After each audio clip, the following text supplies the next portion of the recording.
La Escuela de los Espectros. Nos encontramos en el municipio de Atizapán de Zaragoza, donde había sido construida una nueva y flamante secundaria de 2 pisos. Aquel día tan especial era por demás soleado y la alegría emanaba de todos los asistentes a dicho evento. Durante aquel tiempo, aquella región apenas comenzaba con la urbanización. Sus calles de terracería fueron sustituidas por el pavimento. Las unidades habitaciones empezaron a proliferar como hongos. Algunos lugares de tradición fueron destruidos en aras de la modernidad. Usos y costumbres fueron reemplazados por escandalosos motores, al igual que el silencio de la noche por el bullicio de los jóvenes estudiantes, quienes se reunían en pequeños grupos en las calles para comenzar su día a día.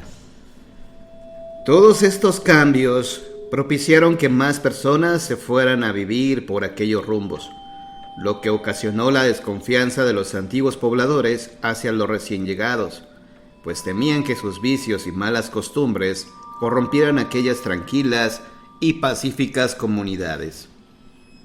Pero por más modernidad y vanguardia que pueda haber en una población, su pasado nunca puede ser enterrado del todo, porque a veces le da por hacer de las suyas, recordándonos que debemos respetar el lugar que habitamos, pues no olvidemos que muchas personas estuvieron antes que nosotros, dejando en esta tierra sus vivencias, sufrimientos, alegrías y tristezas, la gran cantidad de estas emociones que quedan flotando en el aire, donde desde tiempos remotos hay asentamientos humanos. Resulta evidentes para aquellos que tienen la sensibilidad para observarlas, es decir, el poder establecer contacto con seres del más allá. Este tema es sobre el que girará nuestra narración escalofriante del día de hoy. Había mucha reticencia entre los viejos pobladores para comunicarse con los nuevos habitantes. También era la causa de que además la inmobiliaria había prometido escuelas en la zona para atraer potenciales compradores y que ningún intruso debía saber qué predio donde se iba a levantar la escuela había sido un panteón durante muchos años. Los albañiles y el velador, quienes habitaban un cuartucho de madera, habían ido con el ingeniero de la obra en varias ocasiones para advertirles sobre seres de ultratumba que los golpeaban. Les movían las herramientas de su lugar e incluso le daban de nalgadas a la secretaria del ingeniero. Cuando comenzaron a escarbar para poner los cimientos, encontraron una gran cantidad de ataúdes de madera carcomidos por el paso del tiempo. A los albañiles les fue prohibido hablar de dichos descubrimientos para no infundir pavor entre los padres de los futuros estudiantes. Los cadáveres fueron trasladados en el más absoluto de los secretos en un carro de volteo, a los que unos ancianos que observaban la obra predijeron que aquellos muertos iban a reclamar su tierra y que las cosas no iban a ir bien de ahora en adelante. No mucho tiempo después la obra fue terminada. Algunos ancianos sonreían con cierta malicia, pues suponían que no iban a tardar mucho en suceder algo terrible y que aquella escuela no tardaría en ser abandonada. El primer suceso sobrenatural fue durante la víspera de la inauguración del plantel. Los protagonistas de los sucesos son un matrimonio conformado por Juan, Azucena, su hija Laurita de 12 años y Ramiro de 13. Todo comenzó cuando una noche los esposos bajaban del autobús en la esquina del plantel. Ya la noche había caído desde hacía un rato. Siempre llegaban tarde a su casa debido a que su lugar de trabajo estaba en la Ciudad de México, pero eso no importaba porque ya contaban con su propia casa, aunque fuera algo retirada. Antes de dar la vuelta a la esquina para dirigirse a su hogar, la mujer descubrió en la calle a un niño como de 3 años que jugaba con sus caballitos de madera. Sus ropas eran humildes y calzaba guarachitos. El pequeño levantó el rostro y le sonrió cuando ella se detuvo unos segundos a verlo. Por otro lado, el marido venía preocupado por sus hijos porque se la pasaban solos todo el día, y absorto en sus pensamientos no notó la presencia del niño. Entonces la mujer le dijo que no podían dejar ahí a la pobre criatura pasando frío, pero al voltear se dio cuenta de que había desaparecido sin dejar rastro. El marido no le dio importancia y la animó para que siguieran su camino. La mujer decidió no comentar nada a sus hijos. Mientras Azucena preparaba a Laurita para que se fuera a acostar, le pareció ver a un grupo de personas andrajosas observando su ventana desde el otro lado de la calle. Sintió que la sangre se le helaba y acto seguido apagó la luz para poder ver mejor a los intrusos. Ahí estaban, con ropas hechas jirones, cubiertos de barro y polvo. Se acercó a la ventana para observar sus rostros, pero estuvo a punto de desmayarse cuando vio que los visitantes tenían la parte de los ojos y la nariz demasiado oscuras, como si las tuviera huecas. En ese momento, sintió una presencia atrás de ella y volteó gritando. Laura despertó sobresaltada y encendió la luz. Frente a ellas estaba Juan, extrañado por la reacción de su esposa. Entonces ella soltó a llorar y lo abrazó. Él trató de que sus hijos se fueran tranquilos a la cama y tranquilizó a su mujer. Tal vez el cansancio la había hecho alucinar. Al día siguiente, después de la inauguración, Laura y su hermano se retiraron a sus respectivos salones. El jovencito, con su alegre carácter, hizo amigos inmediatamente y salió con ellos en el tropel al recreo. En cambio, su tímida hermana prefirió quedarse sentadita en su banca. Para ella era muy difícil socializar y aquel día más porque estaba consternada con el ataque de pánico que había tenido su madre. No tardaron en acercarse a la muchacha otras dos compañeras de su grupo, Angélica y Margarita.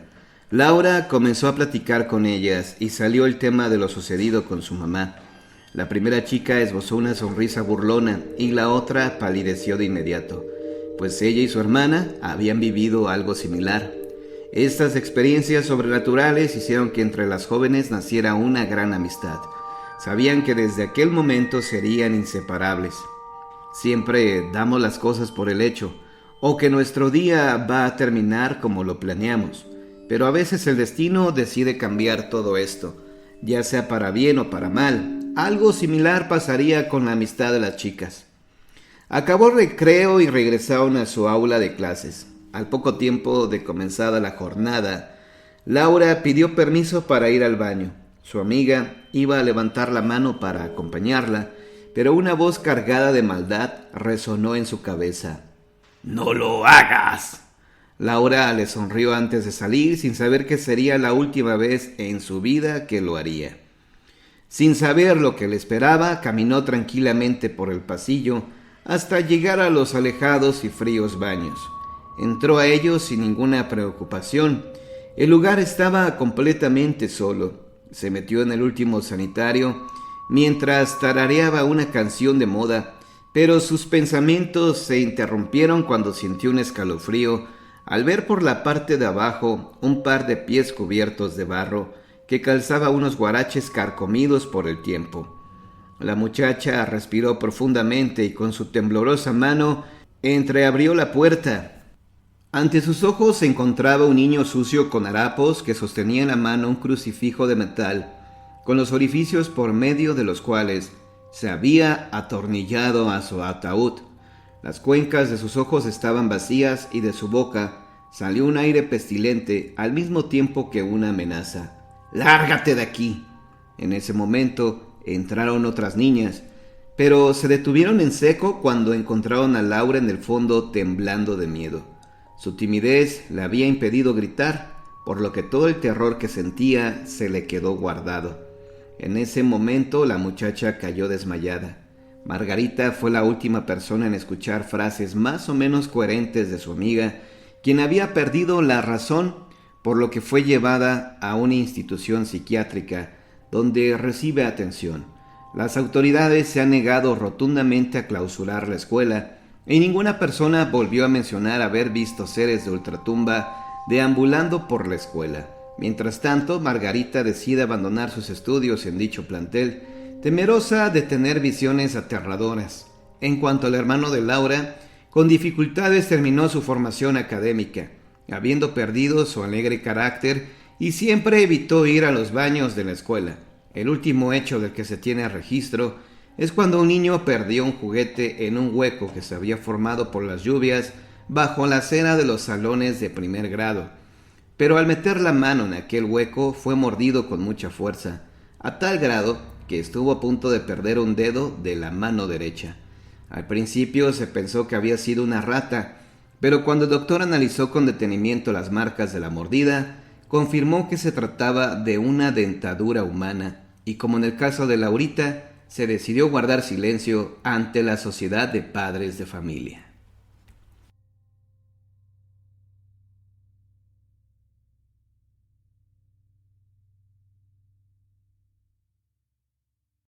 Lo que la bolsa esconde. La casualidad había querido que a principios de 1887 conociera a un caballero recién regresado a Inglaterra tras prolongada estadía en el extranjero. Se trataba del dueño de un mercante que estaba descargando en el puerto donde él laboraba. Entre los tripulantes de ese barco revistaba un viejo conocido suyo, quien le comentó que su patrón necesitaba a un marino capacitado para oficiar de maquinista y timonel suplente en un corto recorrido hacia el paraje en el cual se haría la próxima colocación de mercancías. Su colega le dijo cuánto ofrecía su jefe por el cumplimiento de esa faena. El monto resultaba más que atractivo y le persuadió a aceptar el convite. A raíz de ese episodio fue como se vinculó con aquel hombre, un corpulento exdiplomático de apellido Atkinson, a quien Campbell supo exhibir sus cualidades náuticas. Ya durante el inicial periplo para el cual se lo contratara, cobró una jugosa retribución, pero creyó que su relación laboral concluiría ahí. Para su sorpresa, en mayo de ese año, su antiguo camarada lo volvió a buscar. Aquel individuo era un bribón, y con tragos de vino mediante, se le sinceró. Su empleador en esta emergencia requería de alguien apto para navegar su barco en una travesía clandestina que zarparía desde Rainham. A cambio de su colaboración y silencio se le pagaría más dinero. No habría casi tripulación, solo viajarían el jefe, el hijo de este, un tal James Smith, él mismo y otro par de sujetos. Campbell pensó que se trataría de una incursión para contrabandear mercancías robadas y quizá también armas. Siguió creyendo eso luego de conducir el buque durante la noche hasta atracar en aquella minúscula ensenada. Entonces su conocido ingresó a la cabina de mando, requiriendo que le acompañara hasta la despensa, a fin de ayudar al resto de los viajeros a acarrear lo que en aquel recinto se guardaba, las entregas que debían hacerse. Una vez que bajó por la escalerilla y se encontró con aquel grupo, sintió un escalofrío. Ninguno le dirigió la palabra, pero el ambiente helaba. Ya no lo trataban con familiaridad como hasta entonces. 8 ojos lo escrutaban severamente. Detrás de él, en lo alto, montando guardia a la entrada del compartimiento al cual acababan de descender, había quedado su conocido. Le obstruía la salida impidiendo una posible huida. También éste lo observaba con frialdad y en su mano empuñaba una navaja. Abrió la boca para decirles que podían confiar en él, que no los iba a delatar, pero no lo dejaron hablar. ¡Callado!, le mandó el dueño del barco. Hizo un gesto y uno de los secuaces arrastró una de las bolsas de arpillera. Su abertura llevaba en torno una cuerda flojamente anudada. Se puso ese trasto a los pies del barquero. ¡Ábrela! La orden provino ahora del hijo del jefe, que encendió un cigarrillo mientras se apostaba al lado suyo. El joven no podía hacer más que cumplir con esa exigencia. Se reclinó hacia el boquete entreabierto y terminó de destrabar la ligadura que circundaba aquel paquete. Por cierto, maloliente. ¿Qué esperas, idiota? ¡Mete la mano dentro! Le hostigó el que se había ubicado a su costado y tras ello expulsó una gruesa bocanada de humo sobre el rostro del asustado marino. Obedeció, introdujo el brazo y tanteó a ciegas en el interior. Sus dedos tocaron un bulto redondo que, resbaloso, se negaba a ser asido. Finalmente palpó algo semejante a hilos apenazados. Jaló de ellos y retiró esa gran bola.